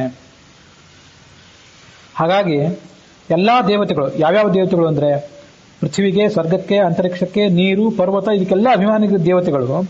ಮತ್ತು ಯಾವ್ಯಾವುದೋ ಕಾರಣ ಮನುಷ್ಯರಾಗಿ ಹುಟ್ಟಿ ಬಂದ ದೇವತೆಗಳೆಲ್ಲ ಏನಿರ್ತಾರೆ ಅಂದರೆ ಅವರು ಬಹುಭಾಷಿಗಳಾಗಿರೋದಿಲ್ಲ. ಸಾಮಾನ್ಯ ವಿಪರೀತ ಮಾತಾಡೋದಿಲ್ಲ. ವಿಪರೀತ ಮಾತಾಡೋರೆಲ್ಲ ಮನುಷ್ಯರು ಮಾತ್ರ. ಅವ್ರು ಯಾವತ್ತೂ ದೇವತೆಗಳು ಏಕಾಂತವಾಸಿಗಳಾಗಿರ್ತಾರೆ. ಹೆಚ್ಚು ಏಕಾಂತವೇ ಅವ್ರಿಗೆ ಪ್ರಿಯ ಆಗಿರ್ತದೆ. ಅದಕ್ಕೆ ಧ್ಯಾಯತೀವ ಪೃಥ್ವಿ, ಧ್ಯಾಯತೀವ ದ್ಯೌಹು, ಧ್ಯಾಯತೀವ ಅಂತರಿಕ್ಷಂ, ಅವರೆಲ್ಲ ಯಾವತ್ತೂ ಧ್ಯಾನ ಮಾಡ್ತಿರ್ತಾರೆ. ಧ್ಯಾಯಂತೀವ ಆಪಹ, ಧ್ಯಾಯಂತೀವ ದೇವ ಮನುಷ್ಯಾಹ, ಇವರೆಲ್ಲರೂ ಕೂಡ ಅಷ್ಟು ಅವರು ಕೆಲಸ ಮಾಡ್ತಿರ್ತಾರೆ. ಧ್ಯಾನ ಮಾಡ್ಲಿಕ್ಕೆ ಅವರು ಸ್ವತಂತ್ರರಲ್ಲ, ಆದರೆ ಪರಮಾತ್ಮನ ಪ್ರೇರಣೆಯಿಂದ ಅವರು ಧ್ಯಾನ ಮಾಡ್ತಾನೆ ಇರ್ತಾರೆ. ಅದಕ್ಕೆಲ್ಲದಕ್ಕೂ ಕೂಡ ಕೆಳಗಿನವರಿಗೆ ವರುಣ ಪ್ರೇರಕ, ಮೇಲಿನವರಿಗೆ ಅವ್ರ ಮೇಲಿನವರು ಪ್ರೇರೇಪಕರು ಅಂತ ಹೀಗೆ ತಿಳ್ಕೊಳ್ಬೇಕು. ನೋಡ್ರಿ, ಮನುಷ್ಯರಲ್ಲಿ ಕೆಲವರು ಎಲ್ಲರೂ ಒಂದೇ ತರಗತಿಯವರು ಇರೋದಿಲ್ಲ, ಬೇರೆ ಬೇರೆ ರೀತಿಯಾದವರು ಇರ್ತಾರೆ. ಬಲ, ಐಶ್ವರ್ಯ ಇತ್ಯಾದಿಗಳು ಹೆಚ್ಚಿದ್ದವರು ಇರ್ತಾರೆ. ಕೆಲವರು ಜ್ಞಾನ, ಬಲ, ಐಶ್ವರ್ಯ, ಭಕ್ತಿ ಈ ಸದ್ಗುಣಗಳಿಂದ ಕೆಲವರನ್ನು ಮೀರಿಸಿರ್ತಾರೆ. ಅವರಿಗೆಲ್ಲ ಆ ಒಂದು ಶ್ರೇಷ್ಠತೆ ಯಾವುದರಿಂದ ಬಂತು? ಆ ಧ್ಯಾನಕ್ಕೆ ಅಭಿಮಾನಿ ದೇವತೆ ಅಂತ ವರುಣ, ಆ ವರುಣನಲ್ಲಿ ಅಂತರ್ಯಾಮಿಯಾಗಿರ್ತಕ್ಕಂಥ ಭಗವಂತ ಏನಿರ್ತಾನಲ್ಲ, ಆ ಭಗವಂತನ ಅನುಗ್ರಹದಿಂದಲೇ ಇದೆಲ್ಲ ದೊರಕಿತು. ಆ ಶ್ರೇಷ್ಠತೆ, ನಮಗೊಂದು ಶ್ರೇಷ್ಠತೆ ಈ ಜಗತ್ತಿನಲ್ಲಿ ಬಂತು. ಯಾರು ನಮ್ಮನ್ನು ಬಂದು ನಮ್ಮನ್ನು ಮನ್ನಿಸ್ತಾರೆ ಅಂತಂದ್ರೆ ಅದು ನಿನ್ನ ಒಲಮೆಯಿಂದ ಬಂದಿದೆ ಅಂತ ತಿಳ್ಕೊಳ್ಬೇಕು. ತಸ್ಮಾತ್ ಇಹ ಮನುಷ್ಯಾಣಂ ಮಹತ್ತಾಂ ಪ್ರಾಪ್ನುವಂತಿ. ಮಹತ್ತ ಅಂದ್ರೆ ಶ್ರೇಷ್ಠತೆ. ಆ ಮಹತ್ವ ಬಂದ್ರೆ ಧ್ಯಾನಾಪಾದಂಶಾಹ ಇವ ಏವ ತೇ ಭವಂತಿ. ಅದರಿಂದಲೇ ಈ ಮಹತ್ವ ಬಂದಿದೆ ಅಂತ ತಿಳ್ಕೊಳ್ಬೇಕು, ಭಗವಂತನನ್ನು ಧ್ಯಾನ ಮಾಡಿದ್ರಿಂದ. ಇನ್ನು ಕೆಲವರು ಕ್ಷುದ್ರರಿರ್ತಾರೆ, ಅವರಿಗೆ ಧ್ಯಾನ ಬೇಕಾಗಿಲ್ಲ. ಆಯ್ತು, ಧ್ಯಾನ ಮಾಡದೆ ಸುಮ್ಮನೆ ಕೂತ್ರಾದ್ರೂ ಪರವಾಗಿಲ್ಲ, ಧ್ಯಾನ ಮಾಡದೆ ಉಪದ್ವ್ಯಾಪದ ಕೆಲಸಗಳನ್ನು ಮಾಡ್ತಿರ್ತಾರೆ. ಅವ್ರು ಯಾರು ಅಂದ್ರೆ ಅಥಯೇ ಅಲ್ಪಾಹ, ದೊಡ್ಡವ್ರ ಬಗ್ಗೆ ಹೇಳಾಯ್ತೀವಿ, ಅಲ್ಪರ ಬಗ್ಗೆ ಕೇಳ್ರಿ ಅಂತದ್ದು ಉಪನಿಷತ್ತು. ಕಲಹಿನಃ, ಗೊತ್ತು, ಕಲಹ ಮಾಡೋರು. ಪಿಶುನಾಹ, ಚಾಡಿಕೋರರು. ಉಪವಾದಿನಃ, ಸುಮ್ಮನೆ ಇನ್ನು ಅವರಿಬ್ಬರ ಬಗ್ಗೆ ಅವ್ರು ಹೀಗೆ ಇವ್ರು ಹೀಗೆ ಅಂತ ಮಾತಾಡೋರು, ಬರೇ ತಾವೇನ್ ಮಾಡೋರಲ್ಲ. ಇವರೆಲ್ಲ ಕೆಲವರು ಯಾವ ಸದ್ಗುಣಗಳನ್ನು ಅಳವಡಿಸಿಕೊಳ್ಳದೆ ಧ್ಯಾನವನ್ನು ಮಾಡದೆ ಅಲ್ಪರಾಗಿ ಉಳಿದ್ಬಿಟ್ಟಿದ್ದಾರೆ. ಹೀಗೆ ಇವರು ಅಲ್ಪರಾಗಿರ್ಲಿಕ್ಕೂ ದೊಡ್ಡವರಾಗಿರ್ಲಿಕ್ಕೂ ಈ ವರುಣ, ಅವನಲ್ಲಿ ಇರುವಂತ ಭಗವಂತ ಅವನೇ ಕಾರಣನಾಗಿದ್ದಾನೆ. ಹಾಗಾಗಿ ಧ್ಯಾನ ಉಪಾಸ್ವ, ಆ ಧ್ಯಾನ ರೂಪಿಯಾದಂಥ ವರುಣ ಏನಿದ್ದಾನೆ ಅವನಲ್ಲಿ ಭಗವಂತನನ್ನು ಆರಾಧನೆ ಮಾಡ್ರಿ. ಆ ವರುಣನನ್ನು ಆರಾಧನೆ ಮಾಡಿದವರು ಸ್ವೇಚ್ಛಾನುಸಾರವಾಗಿ ವರುಣನ ವ್ಯಾಪ್ತಿ ಇರುವಂತೆ ಎಲ್ಲ ಕಡೆ ಸಂಚಾರ ಮಾಡಲಿಕ್ಕೆ ಸಮರ್ಥರಾಗ್ತಾರೆ. ನೋಡ್ರಿ, ಧ್ಯಾನಸ್ಯ ದೇವತಾಚಾಸೌ ವರುಣ ತನ್ನಾಂನಾಚ ವಿಧಾನತಃ. ಇವನು ಪರಮಾತ್ಮನಿಂದ ಪರಬ್ರಹ್ಮನಿಂದ ಮತ್ತು ಚತುರ್ಮುಖ ಬ್ರಹ್ಮನಿಂದ ಈತ ಅಪಾಯಿಂಟ್ಮೆಂಟ್ ಪಡ್ಕೊಂಡಿದ್ದಾನೆ ಈ ವರುಣ. ಯಾದಕ್ಕೆ ಅಂತಂದ್ರೆ ತನ್ನ ನಾಮ್ನಾಚ ವಿಧಾನತಃ ಸತ್ಯಾಮೃತ ವಿವೇಕಾರ್ಥಂ. ಇವನು ಮನುಷ್ಯರಾದವರಿಗೆ ಆ ವರುಣನನ್ನು ಯಾರು ಉಪಾಸನೆ ಮಾಡ್ತಾರೆ ಅವರಿಗೆ ಸತ್ಯ ಯಾವುದು ಸುಳ್ಳು ಯಾವುದು ಅನ್ನುವಂಥ ವಿವೇಕ ಬರಬೇಕು. ಇದನ್ನು ನೀನು ಎಲ್ರಿಗೂ ಕೊಡು ಅಂತ ಚತುರ್ಮುಖ ಬ್ರಹ್ಮ ಮತ್ತು ಪರಬ್ರಹ್ಮ ಇವರಿಬ್ಬರು ಇವನನ್ನ ನಿಯಮನ ಮಾಡಿದ್ದಾರೆ. ಇದು ಅವನಿಗೆ ಕೊಟ್ಟಿರುವಂಥ ಜವಾಬ್ದಾರಿ. ಮತ್ತೆ ನಾರದರು ಕೇಳಿದ್ರು, ಇನ್ನೂ ವರುಣನ್ಕಿಂತ ದೊಡ್ಡವನಿದ್ದಾನ? ಆಗ ಅವರ ವರುಣನ್ಕಿಂತ ದೊಡ್ಡವನಾಗಿರುವಂಥ 12ನೇ ಕಕ್ಷಾದಲ್ಲಿರುವಂಥ ಚಂದ್ರನ ಬಗ್ಗೆ ಹೇಳಲಿಕ್ಕೆ ಪ್ರಾರಂಭ ಮಾಡಿದರು. ಧ್ಯಾನಾಭಿಮಾನಿ ಅಂತ ವರುಣನಿಗಿಂತ ವಿಜ್ಞಾನಕ್ಕೆ ಅಭಿಮಾನಿ ದೇವತೆ ಆಗಿರ್ತಕ್ಕಂಥ ಚಂದ್ರ ಹೆಚ್ಚಿನವನಾಗಿದ್ದಾನೆ. ವಿಜ್ಞಾನಂ ವಾವ ಧ್ಯಾನಾತ್ ಭೂಯ. ಆತ ಇನ್ನೂ ಉತ್ತಮ ಅಂತ ಅನ್ಸ್ಕೊಂಡಿದ್ದಾನೆ. ಅವನು ವಿಜ್ಞಾನಕ್ಕೆ ಅಭಿಮಾನಿ ದೇವತೆಯಾಗಿದ್ದಾನೆ. ಮತ್ತು ಸತ್ಯವನ್ನ ತಿಳಿ ಹೇಳುವಂತಹ ಗುಣ, ಸತ್ಯವನ್ನು ಶೋಧನೆ ಮಾಡುವಂತಹ ಒಂದು ಗುಣಕ್ಕೂ ಕೂಡ ಆತ ಅಭಿಮಾನಿ ದೇವತೆಯಾಗಿದ್ದಾನೆ. ಆ ಚಂದ್ರನಿಂದಾಗಿಯೇ ಋಗ್ವೇದ, ಯಜುರ್ವೇದ, ಸಾಮ, ಅಥರ್ವ ವೇದ ಮತ್ತೆ 5ನೇ ವೇದ ಅನ್ಸ್ಕೊಂಡಿರುವಂತಹ ಇತಿಹಾಸ ಪುರಾಣಗಳು ಇವುಗಳನ್ನೆಲ್ಲ ನಮಗೆ ಅಧ್ಯಯನ ಮಾಡ್ಲಿಕ್ಕೆ ಸಾಧ್ಯ ಆಗ್ತದೆ. ಹಾಗಾಗಿ ಸೂರ್ಯೇಂದು ವನ್ಹಿಗಂ ಅಂತ ಈ ಯತಿಪ್ರಣವ ಕಲ್ಪದಲ್ಲಿ ಹೇಳ್ತಾರೆ. ಮನುಷ್ಯನಿಗೆ 3 ಶುದ್ಧವಾದ ಪ್ರತೀಕಗಳು ಇದು: ಅಗ್ನಿ, ಮತ್ತೆ ಚಂದ್ರ, ಸೂರ್ಯ. ಇವುಗಳಲ್ಲಿ ಭಗವಂತನ ಆರಾಧನೆ ಮಾಡಬೇಕು. ಇವು ಅಷ್ಟೇ ಅಲ್ಲ, ಸುಮ್ಮನೆ ನೆನಪಿಗೆ ಬಂತು, ಅದನ್ನು ಇತ್ತೀಚೆಗೆ ನಾನು ಯಾವಾಗ ಪೂಜೆ ಮಾಡುವಾಗ ಒಂದು ಅಳವಡಿಸ್ಕೊಳ್ಳಿಕ್ಕೆ ಪ್ರಯತ್ನ ಪಟ್ಟಿರ್ತೇನೆ. ಭಗವಂತನನ್ನ ಅಷ್ಟಮೂರ್ತಿ ಅಂತ ಕರೀತಾರೆ. ಶಿವನಿಗೆ ಆ ಹೆಸರಿದೆ, ಭಗವಂತನಿಗೂ ಕೂಡ ಅಷ್ಟಮೂರ್ತಿ ಅಂತ ಹೆಸರಿದೆ. ಅಷ್ಟಮೂರ್ತಿ ಅಂದ್ರೆ ಯಾಕೆ ಅಂತಂದ್ರೆ ರಸಾಘನ ರಸಾನಲ ನಿಲವಿಯದ್ ವಿವಸ್ವದ್ವಿಧು ಪ್ರಯಷ್ಟೃಷು ನಿವಿಷ್ಟಮಿ ತ್ಯಜ ಭಜಾಮಿ ಮೂರ್ತ್ಯಷ್ಟಕಂ. 8 ನಿನ್ನ ರೂಪಗಳನ್ನು ಧ್ಯಾನ ಮಾಡ್ತೇನೆ. ಯಾವುದಂದ್ರೆ 5 ಗೊತ್ತು, ಪಂಚಮಹಾಭೂತಗಳು. ಮುಂದೆ ಸೂರ್ಯ, ಮತ್ತೆ ಚಂದ್ರ, ಮತ್ತೆ ಯಜಮಾನ. ಪ್ರಯಷ್ಟ ಅಂದ್ರೆ ಯಜಮಾನ. ಈಗ ಪೃಥ್ವಿ, ಅಪು, ತೇಜಸ್ಸು. ತೇಜಸ್ಸು ಅಂದ್ರೆ ಅಗ್ನಿ ಬಂದ. ಪೃಥ್ವಿ, ಅಪು, ತೇಜಸ್ಸು, ವಾಯು, ಆಕಾಶ, 5 ಮಹಾಭೂತಗಳು. ಇವುಗಳನ್ನು ಪ್ರತೀಕವನ್ನಾಗಿಕೊಂಡು ಅವುಗಳಲ್ಲಿ ಭಗವಂತನನ್ನು ಆರಾಧನೆ ಮಾಡಬೇಕು. ಅಂದ್ರೆ ಆ ಪೃಥ್ವಿಗೆ ಅಭಿಮಾನ ದೇವತೆ ಅಂತ ಪೃಥ್ವಿ ಧರ ಅಂತ ದೇವತೆ ಇದ್ದಾಳೆ. ಜಲಕ್ಕೆ ವರುಣ ಇದ್ದಾನೆ. ಅಗ್ನಿಗೆ, ತೇಜಸ್ಸಿಗೆ ಅಗ್ನಿ ಇದ್ದಾನೆ. ಮತ್ತು ವಾಯುವಿಗೆ, ಭೂತವಾಯುವಿಗೆ ಪ್ರವಾಹ ವಾಯು ಇದ್ದಾನೆ. ಅವನನ್ನು ನಾವೀಗ ಹಿಂದೆ ನೋಡಿದೆವು. ಪ್ರವಾಹ ವಾಯು 11ನೇ ಕಕ್ಷಾದಲ್ಲಿದ್ದಾನೆ. ಮತ್ತೆ ಆಕಾಶಕ್ಕೆ ಅಭಿಮಾನ ದೇವತೆ ಗಣೇಶ ಇದ್ದಾನೆ, ಅವನು 18ನೇ ಕಕ್ಷಾದಲ್ಲಿದ್ದಾನೆ. ಇವರಲ್ಲದೆ ಸೂರ್ಯ, ಚಂದ್ರ ಮತ್ತು ಯಜಮಾನ, ಸಪತ್ನೀಕರ ಅಂತ ಯಜಮಾನ. ಇವ್ರನ್ನ ಪ್ರಯಷ್ಟ ಅಂದ್ರೆ ಯಜಮಾನ ಅಂತ ಕರೀತಾರೆ. ರಸಾಘನ ರಸಾನಲ ನಿಲವಿಯದ್ ವಿವಸ್ವದ್ವಿಧು ಪ್ರಯಷ್ಟೃಷು ನಿವಿಷ್ಟಂ. ವಿಷ್ಣು ಚಂದ್ರಲ್ಲಿ ಭಗವಂತನೇ ನಿನ್ನ ರೂಪಗಳಿವೆ. ಹಾಗಾಗಿ ಸೂರ್ಯ ಹಗಲು ಹೊತ್ತಿನಲ್ಲಿ ಸೂರ್ಯ, ಸಾಯಂಕಾಲದ ಹೊತ್ತಿನಲ್ಲಿ ಚಂದ್ರ, ಮತ್ತು ಮನೆಯಲ್ಲಂತೂ ಅಗ್ನಿ ಯಾವತ್ತು ಇದ್ದೇ ಇರ್ತದೆ. ಏನಿಲ್ಲದೆ ಇದ್ರು ಯಜಮಾನ ತಾನಿರ್ತಾನೆ. ನಾನೇ ಯಜಮಾನ, ನನ್ನ ಮನೆಗೆ ನಾನೇ ಯಜಮಾನ, ನಿಮ್ಮ ಮನೆಗೆ ನೀವು ಯಜಮಾನರು. ನಾವು ಮಾಡೋ ಕ್ರಿಯೆಗಳೆಲ್ಲ ನಿತ್ಯ ಯಜ್ಞ. ಅದಕ್ಕೆ ನಮ್ಮ ಪತ್ನಿ ಅವಳು ನಮ್ಮ ಜೊತೆಗೆ ಇರೋದ್ರಿಂದ, ನಮ್ಮ ಯಜ್ಞದಲ್ಲಿ ಆಕೆ ಭಾಗಿದಾರರಾದ್ರಿಂದ ಆಕೆ ಪತ್ನಿ. ಹಿಂದೊಮ್ಮೆ ಹೇಳಿದ್ನೆ, ಪತ್ನಿ ಅಂತ ಆ ಪತಿ ಶಬ್ದಕ್ಕೆ ನಕಾರ ಬಂದು ಪತ್ನಿ ಅಂತ ಶಬ್ದ ರೂಪ ಆಗ್ತದಲ್ಲ. ಯಾವಾಗಂದ್ರೆ ನೀವು ಯಜ್ಞ ಮಾಡ್ತಿರ್ಬೇಕು, ಮೊದಲನೇ ಕಂಡೀಷನ್. ನಿಮ್ಮ ಯಜ್ಞದಲ್ಲಿ ಆಕೆ ಭಾಗಿದಾರರಾಗಬೇಕು, 2ನೇ ಕಂಡೀಷನ್. ಆಗ ನೀವು ಪತಿ, ಅವರು ಪತ್ನಿ. ಯಜಮಾನ ಅನ್ನೋ ಶಬ್ದವೇ ಯಜ ಅನ್ನೋ ಧಾತುವಿನಿಂದ ಹುಟ್ಟಿದ್ದು. ಯಜಮಾನ ಅಂದ್ರೆ ಬರೇ ಓನರ್ ಅಲ್ಲ, ಯಾರ ಯಜ್ಞ ನಿತ್ಯ ಮಾಡ್ತಾನೆ ಅವನು ಯಜಮಾನ, ಅವಳು ಯಜಮಾನತಿ. ಇರದೇ ಇದ್ರೆ ಸುಮ್ಮನೆ ಇವನು ಓನರು, ಅವಳು ಒಬ್ಬ ಓನರ್ ಅಷ್ಟೇ, ಓನರ್ನ ಹೆಂಡತಿ, ಮಿಸ್ಟರ್ಸ್ ಅಷ್ಟೇ. ಹೀಗೆ ಈ 8 ಪ್ರತೀಕಗಳಲ್ಲಿ ಭಗವಂತನ ಆರಾಧನೆ ಮಾಡಬೇಕು. ಅದರಲ್ಲಿ ಈಗ ಚಂದ್ರನ ಬಗ್ಗೆ ನಾವು ನೋಡಿದ್ವಿ. ಆ ಚಂದ್ರನ ಅನುಗ್ರಹದಿಂದ ಇಷ್ಟೆಲ್ಲಾ ಶಾಸ್ತ್ರಗಳನ್ನು ಕೂಡ ನಾವು ಅಧ್ಯಯನ ಮಾಡಲಿಕ್ಕೆ ಸಾಧ್ಯ ಆಗ್ತದೆ. ಆ ಚಂದ್ರನ ಅನುಗ್ರಹದಿಂದ ಧರ್ಮ, ಅಧರ್ಮ, ಸತ್ಯ, ಅಸತ್ಯ, ಈ ಒಳಗಿರುವಂತಹ ಭಗವಂತ, ಇವರೆಲ್ಲರನ್ನು ಕೂಡ ನಾವು ಅಧಿಕಾರಿಗಳಾದವರು ತಿಳ್ಕೊಳ್ಳಿಕ್ಕೆ ಸಾಧ್ಯ ಆಗ್ತದೆ. ವಿಜ್ಞಾನೇನೈವ ವಿಜಾನಾತಿ ವಿಜ್ಞಾನ ಉಪಾಸ್ವ. ಹಾಗಾಗಿ ವಿಜ್ಞಾನಕ್ಕೆ ಅಭಿಮಾನ ದೇವತೆ ಆಗಿರ್ತಕ್ಕಂಥ ಚಂದ್ರನನ್ನು ಆರಾಧನೆ ಮಾಡಿರಿ. ವಿಜ್ಞಾನ ಅಂದ್ರೆ ವಿಶೇಷವಾದ ತಿಳುವಳಿಕೆ ಅಂತ ಅರ್ಥ. ಆ ಚಂದ್ರನನ್ನು ಆರಾಧನೆ ಮಾಡಿರಿ. ಇಲ್ಲಿ ಸೂರ್ಯನ ಬಗ್ಗೆ ಇಲ್ಲಿ ಬರಲಿಲ್ಲ. ಸೂರ್ಯನ ಬಗ್ಗೆ ಸೂರ್ಯಾಂತರ್ಯಾಮಿ ಇರ್ತಕ್ಕಂಥ ಭಗವಂತನ ಉಪಾಸನೆ ಮಾಡಬೇಕು ಅಂತ ಛಾಂದೋಗ್ಯ ಮತ್ತು ಬೃಹದಾರಣ್ಯಕ್ಕೆ ಬೇಕಾದಷ್ಟೇ ಹೇಳಿದೆ. ಇಲ್ಲಿ ಸೂರ್ಯನ ಬಗ್ಗೆ ಬರಲಿಲ್ಲ. ವಸ್ತುತಃ ಚಂದ್ರ ಮತ್ತು ಸೂರ್ಯ ಇಬ್ಬರು ಕೂಡ ಸಮಾನ ಕಕ್ಷಾಪನರು. ಅದಕ್ಕಾಗಿ ನಾನು ಸೂರ್ಯನ ಬಗ್ಗೆನೂ ಕೂಡ ಇಲ್ಲಿ ಹೇಳಿದೆ ಅಷ್ಟೆ.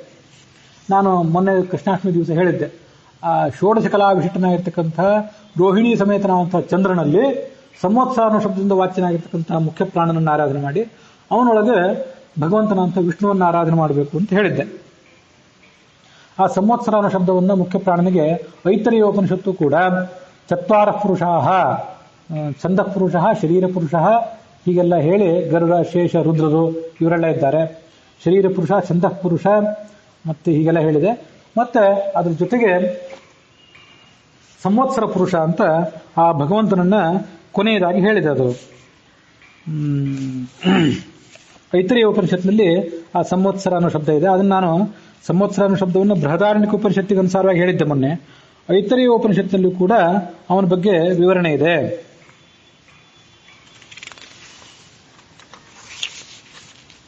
ಚತ್ವಾರ ಪುರುಷಾಹ ಇತಿ ಬಾಧ್ವಃ, ಒಂದು ತಮಾಷೆ ಶಬ್ದ. ತಮಾಷೆ ಅಂದ್ರೆ ಅದು ಅಪಹಾಸ್ಯ ಇಲ್ಲ, ಒಂದು ಹೊಸ ಶಬ್ದ ನಿಮ್ಗೆ ಪರಿಚಯ ಮಾಡಿಸ್ತೀನಿ. ನಾವು ಮಧ್ವಾಚಾರ್ಯ ಮಾಧ್ವರು ಅಂತ ಹೇಳ್ಕೊತಿರ್ತೀವಲ್ಲ, ನಾವು ಬಾಧ್ವರು ಅಂತ ಕೂಡ ಹೇಳ್ಕೋಬಹುದು. ಬಾಧ್ವ ಯಾಕೆಂದ್ರೆ ಬಾಧ್ವ ಅನ್ನೋದೇ ವಾಯು. ಆ ವಾಯುವಿನ ಅನುಯಾಯಿಗಳಾದ್ರಿಂದ ನಾವು ಬಾಧ್ವರು ಕೂಡ ಆಗಬಹುದು. ನೀವು ಯಾರು ಮಾಧ್ವ ಬ್ರಾಹ್ಮಣರು ಅಂದ್ರೆ ಹೌದು, ನಾವು ಮಾಧ್ವ ಬ್ರಾಹ್ಮಣರು ಹೌದು, ಬಾಧ್ವ ಬ್ರಾಹ್ಮಣರು ಹೌದು. ಬಾಧ್ವ ಅನ್ನೋ ಶಬ್ದ ನಿಮ್ಮ ಬಾಯಲ್ಲಿ ಉಚ್ಚಾರಕ್ಕೆ ಬಂದ್ರೆ ಐತರೇಯ ಉಪನಿಷತ್ತಿನಲ್ಲಿ ಬಂದಿದೆ ಅಂತ ನೆನಪಾಗ್ತದೆ. ಚತ್ವಾರ ಪುರುಷಾಹ ಇತಿ ಬಾಧ್ವ, ಬಾಧ್ವ ಶಬ್ದದಿಂದ ವಾಚ್ಯನಾದಂಥ ವಾಯು 4 ಜನ ಪುರುಷರನ್ನ ಜಗತ್ತಿಗೆ ಉಪದೇಶ ಮಾಡಿದ.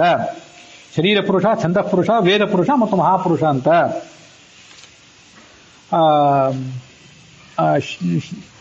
ಶರೀರ ಪುರುಷ ಅಂತ ಏನಿದ್ದಾನಲ್ಲ ಅವನು ರುದ್ರ ಅಂತ ಅನ್ಕೊಂಡಿದ್ದಾನೆ. ಅದು ವಿವರಣೆ ಹೇಳೋದಿಲ್ಲ ಈಗ, ಸುಮ್ಮನೆ ಅಲ್ಲಿದ್ದದನ್ನು ಹೇಳ್ತಾನೆ ಅಷ್ಟೇ. ಅವನು ಶರೀರ ಪುರುಷನೇ ರುದ್ರ ಅಂತ ಕರೆಸ್ಕೊಂಡಿದ್ದಾನೆ. ಅದಾದ ಬಳಿಕ ಛಂದಃ ಪುರುಷ ಅಂತಿದ್ದಾನೆ, ಅವನು ಶೇಷ. ಅದನ್ನು ಕೂಡ ಹಿಂದೆಲ್ಲ ಹೇಳಿದ್ದೆ, ಮಹಾಭಾರತ ವಿಸ್ತಾರವಾಗಿ ಹೇಳುವಾಗ ಆ ಶೇಷ ಬ್ರಹ್ಮನನ್ನು ಕುರಿತು ಉಪಾಸನೆ ಮಾಡಿದ್ದ ಅಂತ ಹೇಳಿದ್ನಲ್ಲ. ಆಗ ಶೇಷನ ಮಹತ್ವ ಏನು? ಆ ಶೇಷ ಈ ಛಂದಸ್ಸುಗಳಿಗೆ, ವೇದಕ್ಕೆ ಸಂಬಂಧಪಟ್ಟ ಛಂದಸ್ಸುಗಳಿಗೆ ಅಭಿಮಾನಿ ಅಂತ ಆವಾಗ ಅದನ್ನು ಹೇಳಿದ್ದೆ. ಸರ್ವ ದೇಹಾಭಿಮಾನಿ ಶರೀರ ಪುರುಷ ಶಿವ, ಸರ್ವ ವರ್ಣಾಭಿಮಾನಿ ಶೇಷೋಸೌ ಛಾಂದಸಃ. ಮುಂದೆ ಸರ್ವ ವೇದಾಭಿಮಾನಿಯವ ಗರುಡ, ವೇದ ಪುರುಷ ಅಂತ 3ನೇ ಅವನು. ಇನ್ನ ಸಂವತ್ಸರಾಭಿಮಾನಿ ಇತ್ತು ಬ್ರಹ್ಮ ಇವ ಮಹಾಪುರುಷ. ಇದು ಐತರೇಯ ಉಪನಿಷತ್ತಿನ ವಾಕ್ಯ. ಮಹಾಪುರುಷ ಇತಿ ಯಮ ಅವೋಚಾಮ ಸಂವತ್ಸರ ಏವ. ಈ ಸಂವತ್ಸರ ಶಬ್ದವಾಚ್ಯನಾದ ಮುಖ್ಯವಾಯು ಅಥವಾ ಚತುರ್ಮುಖ ಬ್ರಹ್ಮನೇ, ಅವನನ್ನೇ ಮಹಾಪುರುಷ ಅಂತ ಹೀಗೆ ಐತರೇಯ ಉಪನಿಷತ್ತು ವರ್ಣನೆ ಮಾಡಿದೆ. ಹಾಗಾಗಿ ಷೋಡಶಕಲಾವಿಶಿಷ್ಟನಾದಂತಹ ಚಂದ್ರ ಏನಿದ್ದಾನೆ, ಆ ಚಂದ್ರನಲ್ಲಿ ಸಂವತ್ಸರ ಶಬ್ದವಾಚ್ಯನಾದಂಥ ಬೃಹದಾರಣ್ಯಕ ಉಪನಿಷತ್ತು, ಐತರೇಯ ಉಪನಿಷತ್ತಿನಿಂದ ಪ್ರತಿಪಾದ್ಯನಾದ ಮುಖ್ಯ ಪ್ರಾಣ ಇದ್ದಾನೆ, ಅವನೊಳಗೆ ವಿಷ್ಣು ಇದ್ದಾನೆ ಅಂತ ಹೀಗೆ ಆ ಚಂದ್ರನನ್ನು ಉಪಾಸನೆ ಮಾಡಬೇಕು. ಇದು ಅವರವರ ಉಪಾಸನೆಗೆ ಕೆಲವು ನಿರ್ದಿಷ್ಟವಾದ ರೂಪಗಳು, ಅವ್ರ ಒಳಗೆ ಅಂತರ್ಯಾಮಿಯಾಗಿರ್ತಕ್ಕಂಥ ರೂಪಗಳು. ಇದು ಹೀಗೆ ಚಂದ್ರನನ್ನ ಯಾರು ಆರಾಧನೆ ಮಾಡ್ತಾರೆ, ಚಂದ್ರ ಎಲ್ಲೆಲ್ಲಿ ವ್ಯಾಪ್ತನಾಗಿದ್ದಾನೆ ಅಲ್ಲೆಲ್ಲ ಕಡೆ ಇವ್ರ ವ್ಯಾಪ್ತಿನೂ ಕೂಡ ಇದ್ದೇ ಇರ್ತದೆ. ಅದಕ್ಕೆ ಭಾಷೆ ಏನು ಹೇಳಿದೆ ಅಂತಂದ್ರೆ, ವಿಜ್ಞಾನ ದೇವತಾ ಚಾಸೌ ತನ್ನಾಮ್ನಾಚ ವಿವೇಚನಾತ್ ಸತ್ಯಸ್ಯ. ವಿಜ್ಞಾನಕ್ಕೆ ಅಭಿಮಾನ ದೇವತೆಯಾಗಿದ್ದಾನೆ, ಸತ್ಯದ ಜ್ಞಾನ ಬರುವಂತೆ ಮಾಡ್ತಾನೆ ತನ್ನ ಆರಾಧಕರಿಗೆ. ಹಾಗಾಗಿ ಈತ ಚಂದ್ರ ಅಂತ ಕರೆಸ್ಕೊಂಡಿದ್ದಾನೆ. ನೋಡ್ರಿ, ರಾಮಾಯಣ ಹೇಳ್ತದೆ, ನಂದತ್ಯುಜಿತ ಆದಿತ್ಯೇ ನಂದತ್ಯಸ್ತಮಿತೇ ಜನೋ ನಂದತ್ಯಸ್ತಮಿತೇ ರವೌ ಆತ್ಮನೋ ನಾವು ಬುದ್ಧಂತೆ ಮನುಷ್ಯ ಜೀವಿತ ಕ್ಷಯಂ. ಸೂರ್ಯೋದಯ ಆದಾಗ ಆ ಸನ್ರೈಸ್ ಎಷ್ಟು ಚೆನ್ನಾಗಿದೆ ಅಂತ ನೋಡ್ಲಿಕ್ಕೆ ಹೋಗ್ತಾರೆ, ಸನ್ಸೆಟ್ ಎಷ್ಟು ಚೆನ್ನಾಗಿರ್ತದೆ, ಸೂರ್ಯಾಸ್ತಂಗತ ಅಂತೇಳಿ ಆ ಸಮುದ್ರಗಳು, ನದಿಗಳು, ಬೆಟ್ಟಗಳಿದ್ದಲ್ಲಿ ಆ ಸೂರ್ಯಾಸ್ತಂಗತಿ ಆಗುವಂಥ ಪಾಯಿಂಟ್ಗಳಿರ್ತವೆ, ಅಲ್ಲಿ ಹೋಗಿ ನೋಡ್ಲಿಕ್ಕೆ ಹೋಗ್ತಾರೆ ಜನ. ಪೂರ್ಣಚಂದ್ರ ಉದಯಿಸಿಕೊಳ್ಳಿ ಅವನನ್ನು ನೋಡಿ ಸಂತೋಷ ಪಡ್ತಾರೆ. ಆದರೆ ಆತ ನಮ್ಮ ಜೀವಮಾನದ ಮೇಲೆ ಮಾಡಿರುವಂಥ ಪ್ರಭಾವಗಳನ್ನ ಯಾರು ಗಮನಕ್ಕೆ ತಂದುಕೊಳ್ಳೋದಿಲ್ಲ. ಆ ದೇವತೆಗಳು ಯಾವ್ಯಾವ ಕಾರಣಕ್ಕಾಗಿ ಭಗವಂತನಿಂದ ನಿಯುಕ್ತರಾಗಿದ್ದಾರೆ ಮತ್ತೆ ನಮಗೆ ಅವರು ದೈನಂದಿನ ಜೀವನದಲ್ಲಿ ಯಾವ ಥರ ಸಹಾಯ ಮಾಡ್ತಾರೆ ಅಂತನ್ನೋದನ್ನು ನಾವು ಗಮನಕ್ಕೆ ತಂದುಕೊಳ್ಳೋದೇ ಇಲ್ಲ. ಈ ಪ್ರಕೃತಿಯ ಬರೇ ಭೌತಿಕ ರೂಪದಿಂದ ಅದರಲ್ಲಿ ಮಗ್ನರಾಗಿರ್ತೇವೆ, ಅದರೊಳಗಿರುವಂತಹ ದೇವತೆಗಳ ಬಗ್ಗೆ ನಾವು ಗಮನನೇ ಹರಿಸೋದಿಲ್ಲ. ಹಾಗಾಗಿ ನಾವು ದುಃಖಿಗಳಾಗಿದ್ದೇವೆ, ಅಪರಿಪೂರ್ಣರಾಗಿ ಉಳಿಬಿಟ್ಟಿದ್ದೇವೆ. ಮತ್ತೆ ಅವರು ಕೇಳಿದರು ನಾರದರು, ಅಸ್ತಿ ಭಗವೋ ವಿಜ್ಞಾನಾದ್ಭೂಯ, ವಿಜ್ಞಾನಕ್ಕಿಂತ ದೊಡ್ಡದಿದೆಯಾ? ಇದೆ ಅಂತಂದ್ರು. ಯಾರು ಅಂದ್ರೆ ಬಲಂ ವಾವ ವಿಜ್ಞಾನಾದ್ಭೂಯ. 12ನೇ ಕಕ್ಷಾದಲ್ಲಿರುವಂತಹ ಚಂದ್ರಗಿಂತ, ಸೂರ್ಯನಿಗಿಂತ ಬಲಕ್ಕೆ ಅಭಿಮಾನ ದೇವತೆಯಾಗಿರ್ತಕ್ಕಂಥ 11ನೇ ಕಕ್ಷಾದಲ್ಲಿರುವಂತಹ ಸ್ಪರ್ಶಕ್ಕೆ ಮತ್ತು ಭೂತವಾಯುವಿಗೆ, ಪಂಚಮಹಾಭೂತಗಳಲ್ಲಿ ಸೇರಿದ ಭೂತ ಇದೆಯಲ್ಲ, ಇದಕ್ಕೆ ಅಭಿಮಾನಿ ದೇವತೆ ಪ್ರವಾಹ. ನಾವು ಕೆಲವು ಸರಿ ಎಲ್ಲಾ ಕಡೆ ವಾಯು ಅಂದಾಗ ಮುಖ್ಯ ಪ್ರಾಣನೇ ಅಂತ ತಿಳ್ಕೊಂಡ್ಬಿಡ್ತೇವೆ. ಮುಖ್ಯ ಪ್ರಾಣವಿಗೆ ಎಲ್ಲದಕ್ಕೂ ಅಭಿಮಾನಿ, ಎಲ್ಲದಕ್ಕೂ ಪ್ರೇರಕ. ಮುಖ್ಯವಾಗಿ ಈ ಬೀಸುವ ಗಾಳಿಗೆ, ಪಂಚಮಹಾಭೂತಗಳಲ್ಲಿ ಸೇರಿದ ಗಾಳಿಗೆ ಅಭಿಮಾನಿ ದೇವತೆ ಪ್ರವಾಹವಾಯು. ಅವನ ಸ್ಪರ್ಶಕ್ಕೂ ಕೂಡ ಅಭಿಮಾನಿ ದೇವತೆ. ಆತ 49 ಜನ ಮರುತ್ತುಗಳಲ್ಲಿ ದ್ವಿತೀಯನಾಗಿದ್ದಾನೆ. ಎರಡನೇ ಅವನ ಸ್ಥಾನ. ಮೊದಲನೇವನು ಅಹಂಕಾರಿಕ ಪ್ರಾಣ, ಎರಡನೇವನು ಈತ. ಇವನು 11ನೇ ಕಕ್ಷಾದಲ್ಲಿದ್ದಾನೆ. ಆತ ಬಲಕ್ಕೆ ಅಭಿಮಾನಿ ದೇವತೆ. ಬಲ ಅಂದ್ರೆ ಏನು ಗೊತ್ತು, ಆಂತರಿಕ ಬಲ ದೈಹಿಕ ಬಲ ಎಲ್ಲ ಎರಡಿಗೂ ಗೊತ್ತು. ದೃಢವಾದ ನಿರ್ಣಯ ಬೇಕು ನಮ್ಗೆಲ್ಲರಿಗೂ ಏನಾಗಿಬಿಟ್ಟಿದೆ ಅಂದ್ರೆ ಅದೃಢವಾದ ನಿರ್ಣಯ. ಸುಮ್ಮನೆ ನಾಲ್ಕು ಪುಸ್ತಕ ಓದ್ತಿರ್ತೀವಿ, ಏನೋ ಪ್ರವಚನ ಹೇಳ್ತೀವಿ. ಹಾಗಾಗಿ ನಮ್ಮ ಜ್ಞಾನ ಚಿಮಣಿ ದೀಪದಂತೆ ಆಗಿದೆ. ಬಲವಾಗಿ ಗಾಳಿ ಬೀಸಿಬಿಟ್ಟರೆ ಅದು ಹಾರಿ ಹೋಗ್ಬಿಡ್ತದೆ ಚಿಮಣಿ ದೀಪ. ನಮ್ಮ ಜ್ಞಾನ ರತ್ನ ದೀಪದಂತೆ ಆಗಬೇಕು. ವಜ್ರದ ಬೆಳಕು ಎಂಥ ಬಿರುಗಾಳಿ ಬೀಸಿದ್ರೂ ಅದು ಆರಿ ಹೋಗೋದಿಲ್ಲ. ಹಾಗೆ ನಮಗದು ರತ್ನ ದೀಪದಂತೆ ನಿಶ್ಚಲವಾದ ಜ್ಞಾನದ ಬೆಳಕು ಬೇಕು ಅಂದ್ರೆ ಅದಕ್ಕೆ ಈ ಪ್ರವಾಹವಾಯು ಅವನ ಅನುಗ್ರಹ ಬೇಕು. ಮುಖ್ಯವಾಯುವಿನ ಅನುಗ್ರಹ ಅಂತೂ ಬೇಕೇ ಬೇಕು. ಅವನು ಈ ದೈಹಿಕ ಬಲ ಮತ್ತು ಆಂತರಿಕ ಬಲ ಅಂದ್ರೆ ದೃಢವಾದ ನಿರ್ಣಯ ಇದೆಯಲ್ಲ, ಅದಕ್ಕೆ ಆತ ನಿಯಾಮಕನಾಗಿದ್ದಾನೆ, ಚಂದ್ರನಿಗಿಂತ ಶ್ರೇಷ್ಠನಾಗಿದ್ದಾನೆ. ನೋಡ್ರಿ, ಈ ಪ್ರವಾಹವಾಯು ಅದರೊಳಗೆ ಮುಖ್ಯವಾಯು, ಅದರೊಳಗೆ ಭಗವಂತರನ್ನ ಆರಾಧನೆ ಮಾಡಿದವನಿಗೆ ಏನು ಶಕ್ತಿ ಬರ್ತದಂದ್ರೆ ಉಪನಿಷತ್ತು ಈಗ ಹೇಳ್ತದೆ, ಅಪೀಹ ಶತಂ ವಿಜ್ಞಾನವತಾಂ ಏಕೋ ಬಲವಾನ್ ಆಕಂಪಯತೆ ಸಯದಾ ಬಲಿ ಭವತ್ಯಥೋ ಉತ್ಥಾತ ಭವತಿ. ವಾಯುವನ್ನು ಉಪಾಸನೆ ಮಾಡಿದವನು 100 ಜನ ಉಳಿದ ಪಂಡಿತರನ್ನ, ದೃಢವಾದ ನಿರ್ಣಯ ಇಲ್ಲದೆ ಇರುವಂತಹ ಉಳಿದ 100 ಜನ ಪಂಡಿತರನ್ನ ಈತ ಒಬ್ಬನೇ ನಡಗಿಸ್ತಾನೆ. ಯಾಕಂದ್ರೆ ಇವನಿಗೆ ವಾಯುವಿನ ಅನುಗ್ರಹ ಆಗಿರ್ತದೆ. ಕಂಪಯತೆ ಅಲಗಾಡಿಸಿಬಿಡ್ತಾನೆ, ಯಾಕಂದ್ರೆ ಅವ್ನು ಜ್ಞಾನ ಅಂತ ಇರ್ತದೆ. ಅಲಗಾಡಿಸ್ಬೇಕಂದ್ರೆ ಇವನು ದುರಹಂಕಾರದಿಂದ ನೀವೆಲ್ಲ ಅಜ್ಞಾನಿಗಳು ನಿಮ್ಗೇನು ಬರೋದಿಲ್ಲ ಅಂತ ಅಪಹಾಸ್ಯ ಮಾಡ್ತಾನೆ ಅಂತಲ್ಲ, ಇವನು ಎದುರಿಗೆ ಅವರು ಮಂಕಾಗ್ತಾರೆ ಅಂತ. ತಾವಾಗಿ ಈತ ಮೌನವಾಗಿ ತನ್ನಷ್ಟು ತಾನೇ ಕೂತಿದ್ರು, ಈತನ ಆಂತರಿಕ ಬಲ ದೈಹಿಕ ಬಲದ ಎದುರಿಗೆ ಉಳಿದವರು ಅಜ್ಞಾನಿಗಳಾದವರು ಅಪರಿಪೂರ್ಣರಾದವರು ತಾವಾಗಿ ಮಂಕು ಪಡೆದು ಹೋಗ್ತಾರೆ ಅಂತ ಅರ್ಥ ಅಷ್ಟೆ. ಹೀಗೆ ಅವನು ಮಹಾಬಲಿಷ್ಠನಾಗಿದ್ದಾನೆ. ಆಂತರಿಕ ಬಲ ಬಂದ್ರೆ ತದಾ ಉತ್ಥಾತ ಭವತಿ, ಸಂಸಾರದಿಂದ ಎಚ್ಚೆತ್ತುಕೊಳ್ತಾನೆ. ಉತ್ತಿಷ್ಠತ ಜಾಗೃತ. ಒಳಗೆ ಬಲ ಇದ್ರೆ ನಮ್ಮ ಕೀಲುಗಳಲ್ಲೆಲ್ಲ ವಾಯು ಸರಿಯಾಗಿ ಕೆಲಸ ಮಾಡ್ತಿದ್ರೆ ಎದ್ದು ನಿಲ್ತೀವಿ, ಇಲ್ಲದ್ರೆ ಕೂಡ್ಲಿಕ್ಕೆ ಬರೋದಿಲ್ಲ, ಕೂತ್ರೆ ಹೇಳಲಿಕ್ಕೆ ಬರೋದಿಲ್ಲ. ಇದೆಲ್ಲ ವಾಯು ಪ್ರಕೋಪನೆ. ನೋಡ್ರಿ, ಆ ಶಬ್ದಗಳು ಎಷ್ಟು ಹೊಂದಾಣಿಕೆ ಆಗುವ ಶಬ್ದಗಳು. ವಾಯು ಪ್ರಕೋಪ ಅಂತ ಪಂಡಿತರು ಪಾಮರರು ಎಲ್ಲರೂ ಶಬ್ದ ಪ್ರಯೋಗ ಮಾಡ್ತಾರೆ. ಯಾವ ವಾಯು, ಆತ ಮಾಡೋ ಕೆಲಸ ಏನು ಯಾರಿಗೂ ಗೊತ್ತಿಲ್ಲ. ಉತ್ಥಾತ ಭವತಿ ಉತ್ತಿಷ್ಠನ್ ಪರಿಚರತ ಭವತಿ. ಎದ್ದೇನ್ ಮಾಡ್ತಾನೆ, ಜ್ಞಾನಿಗಳಾದಂತಹ ಗುರುಗಳನ್ನ ಪರಿಚಯ ಸೇವೆ ಮಾಡ್ತಾನೆ. ಅವರ ಮೂಲಕ ಅವರ ಪ್ರೀತಿ ತಗೋತಾನೆ, ಅವರಿಗೆ ಆಪ್ತನಾಗ್ತಾನೆ. ಆ ಮೂಲಕ ಶಾಸ್ತ್ರ ಶ್ರವಣ ಮಾಡ್ತಾನೆ, ಶಾಸ್ತ್ರಾರ್ಥ ವಿಚಾರ ಮಾಡ್ತಾನೆ, ಕರ್ಮಾನುಷ್ಠಾನ ಮಾಡ್ತಾನೆ, ವಿಶೇಷ ಜ್ಞಾನ ಸಂಪಾದನೆ ಮಾಡ್ತಾನೆ. ಹೀಗೆ ಆ ಎಲ್ಲಾ ಕರ್ಮಗಳನ್ನ ಆತ ಮಾಡಲಿಕ್ಕೆ ಆಂತರಿಕ ಬಲ ಮತ್ತು ದೈಹಿಕ ಬಲಗಳೇ ಕಾರಣೀಭೂತ ಆಗಿವೆ. ಇವೆಲ್ಲವೂ ಈ ವಾಯುದೇವನ ಅನುಗ್ರಹದಿಂದಲೇ. ಯಾವುವು? ಒಂದು ಹುಲ್ಲು, ಪಶುಗಳು, ಹಕ್ಕಿಗಳು, ಮರಗಳು, ದುಷ್ಟಮೃಗ ಇವೆಲ್ಲವೂ ಕೂಡ ವಾಯುದೇವನ ಅನುಗ್ರಹದಿಂದ ಸ್ಥಿರವಾಗಿ ಬದುಕಿವೆ. ಅದಿಲ್ಲದೇ ಇದ್ರೆ ಏನೂ ಇಲ್ಲ. ವಾಯುವನ್ನು ಉಪಾಸನೆ ಮಾಡಿರಿ. ಬಲಂ ಉಪಾಸ್ವ. ನಮಗೆ ಬಲ ಅಂತ ಅನ್ನೋದು ಬಹಳ ಮುಖ್ಯ. ವಿವೇಕಾನಂದ ಸ್ವಾಮಿಗಳು ಆ ಬಲದ ಬಗ್ಗೆ ಉತ್ತಿಷ್ಠತೆ ಜಾಗೃತ ಅಂತ ಭಾರತಕ್ಕೆ ಕರೆ ಕೊಡ್ತಿದ್ರು. ನಮಗೆ ಉಕ್ಕಿನ ಸ್ನಾಯುಗಳಿದ್ದಂಥ ಅಂಥ ನರಮಂಡಲಗಳಿದ್ದಂತಹ ಬಲಿಷ್ಠರಾದಂಥ ಯುವಕರು ಬೇಕು. ಆ ಮೂಲಕ ಬಲಿಷ್ಠರಾದಂಥ ಯುವಕರಿಂದ ಭಾರತ ಕಟ್ಟಲಿಕ್ಕೆ ಸಾಧ್ಯ ಆಗ್ತಿತ್ತು. ನಾಯಮಾತ್ಮ ಬಲಹೀನೇನ ಲಭ್ಯ ಅಂತ ಉಪನಿಷತ್ತು. ಬಲ ಇಲ್ಲದೆ ಇದ್ದವನಿಗೆ ಭಗವಂತ ಸಿಗೋದೇ ಇಲ್ಲ ಅಂತ. ಯಾವ ಬಲ? ಆಂತರಿಕ ಬಲ ಮತ್ತು ದೈಹಿಕ ಬಲ. ಈ sound mind in sound body. ಬಲಿಷ್ಠವಾದ ಶರೀರ ಇದ್ರೆ ಆ ಬಲಿಷ್ಠವಾದ ಶರೀರದೊಳಗೆ ಬಲಿಷ್ಠವಾದಂಥ ಮನಸ್ಸು. ಅವೆಲ್ಲ ಸಿಗಬೇಕಾದ್ದು ವಾಯುವಿನ ಅನುಗ್ರಹದಿಂದಲೇ. ಯಾರು ಈ ವಾಯುವನ್ನು ಹೀಗೆ ಉಪಾಸನೆ ಮಾಡ್ತಾರೆ ಅವರು ಸ್ವೇಚ್ಛಾನುಸಾರವಾಗಿ ಆ ಬಲಾಭಿಮಾನಿಯಾದಂತಹ ಪ್ರವಾಹ ವಾಯುವಿನ ವ್ಯಾಪ್ತಿ ಇದ್ದಲ್ಲೆಲ್ಲ ಸಂಚಾರ ಮಾಡ್ತಾನೆ. ಹೀಗೆ ಆ ಚಂದ್ರನಿಗಿಂತ ಬಲಾಭಿಮಾನಿಯಾಗಿರ್ತಕ್ಕಂಥ ಪ್ರವಾಹ ವಾಯು ಉತ್ತಮನಾಗಿದ್ದಾನೆ. ಆ ಪ್ರವಾಹ ವಾಯುವಿಗಿಂತ ಯಾರು ಉತ್ತಮರಿದ್ದಾರಾ ಅಂತ ಕೇಳಿದ್ರು ನಾರದರು.